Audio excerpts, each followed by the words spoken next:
Welcome to Ball and Ballers. This is Man United news. I'm your host for today, Z, and I'm going to discuss a couple of things today, especially with the guy that's on the screen right now. So let's get into it. Before I do, please like, share, comment, and subscribe. Hit that notification bell; it goes a long way.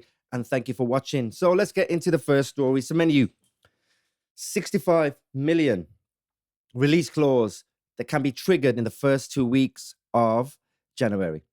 Bournemouth don't get a say. Once it's triggered, it's up to the player what he wants to do, whether he wants to stay, whether he wants to go, what team he wants to select.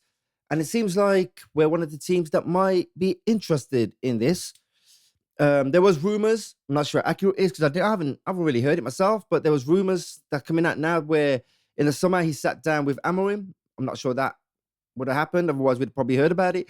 There was also a rumor that we offered him 55 million. I'm not sure about that either. Otherwise, I probably would have heard about it. But then again, I might not have. So don't hold me to that. But 65 million for Semenyo on the left. He's not a left wing back. He's not a left wing back. He's more of a winger. But I'm sure we can sweet talk him into like a left wing back. Him and Cunha on the left will be immense. Be like Ahmad and Mbuma on the right. If them two on the right and then you got Semenyo and Cunha on the left, yeah. But apparently Liverpool are probably going to go for him after spent like $500 million on players that are flopping. No, they want to go for him too. Especially with Salah on his way out as well, because I don't think there's much longer for Salah before he packs it in. So yeah, so 65 million for Antoine Semenyo, and I'd love to see if we do actually go in for him or not, because I know we got interest in João Gomez. I'm going to do a video on João Gomez. It's like a little scouting video, so I'm going to do that. So that's coming up soon on my channel, but it'd be nice if we can pull this one off. I doubt we can, but it'll be nice that if we can, it'll be great if we did. Now I'm gonna get into more talk about Benjamin Sesko. So Sesko's been ruled out for at least a month after injury versus Spurs, and he's gonna miss a whole. I thought he'd be back for the West Ham game. I did mention in one of my videos of last week or the week before that I think he'll be back for the West Ham game. It doesn't seem like it. It seems like he's gonna miss most of the games all the way until potentially Bournemouth Villa. And we might get him back for Boxing Day at Newcastle. So he's going to miss quite a few games. Now, I don't know what Amorim's going to do in that rotation, whether he's going to slap Cunha up front with Mount as the 10, or whether he's going to put Kobe as the number 8 and put Bruno up as number 10, or Cunha up front. Well, I don't know how he's going to rotate it. I don't know whether he's going to bring Xerxes in to play Xerxes up front instead, but Xerxes is more of a false 9. He's more of a he's a player between 9 and 10. So it's going to be hard to predict, especially when I drop my video on Friday or Saturday about the team lineup for the Monday game against Everton. But it's going to be a bit tough to predict on this one because you don't know which way Amorim is going to swing. But I'm going to tell you the team that I think that we should pick against Everton.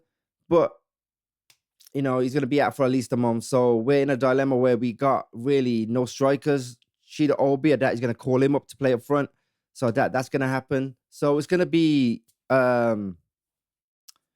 worth watching and see how we do and what team he comes out with. And we won't really find that out until probably the Monday or the Sunday. So yeah, once I hear more about that, I'll bring you more further updates. I'm going to go on to some news that I heard as well about a basketball team.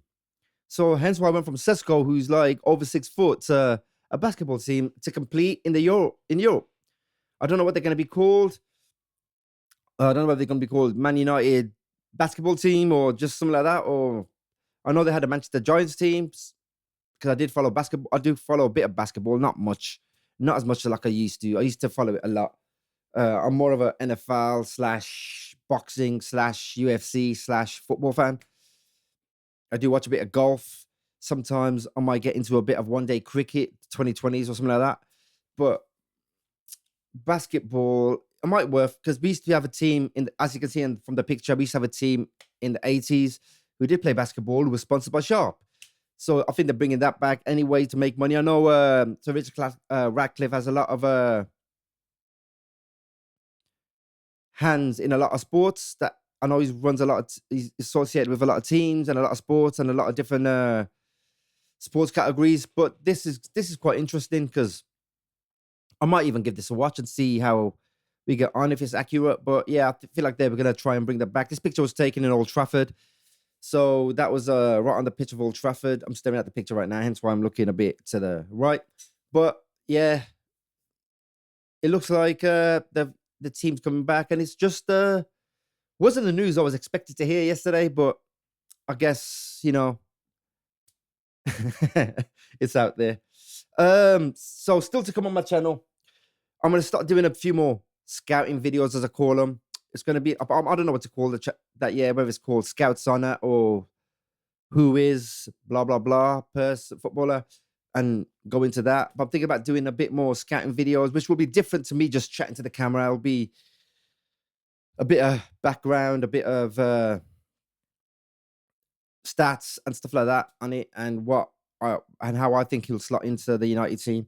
So it's going to be a bit along them lines. I'm going to break. That's going to come soon. I've also got the video of what the team might look like once some of the players like Mbumo, Mazraoui, Ahmad go to AFCON. And obviously, I'm going to bring in the usual team lineups, stats, the 3 highs, 3 lows videos from the games. I'm also going to do some live streams on certain games, especially the ones on a Sunday when I can do it. So yeah, that's still to come on this channel. And then next year, I'm going to expand into talking about a lot of other sports that I like watching. So not just United, a lot of other sports that I like watching. So I'm still trying to come up with stuff like that. I've also launching another podcast on another channel. I've got a meeting about that today. No, not today, tomorrow evening. So I've got a meeting about that tomorrow evening. So there's a lot of stuff that I've got in the pipeline, a lot of new equipment that I've bought just to make it, worthwhile doing this.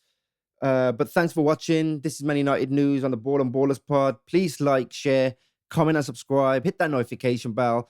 Whenever I drop more videos, you'll be notified. And that brings me to the end of the video. And I'll see you guys on the next one.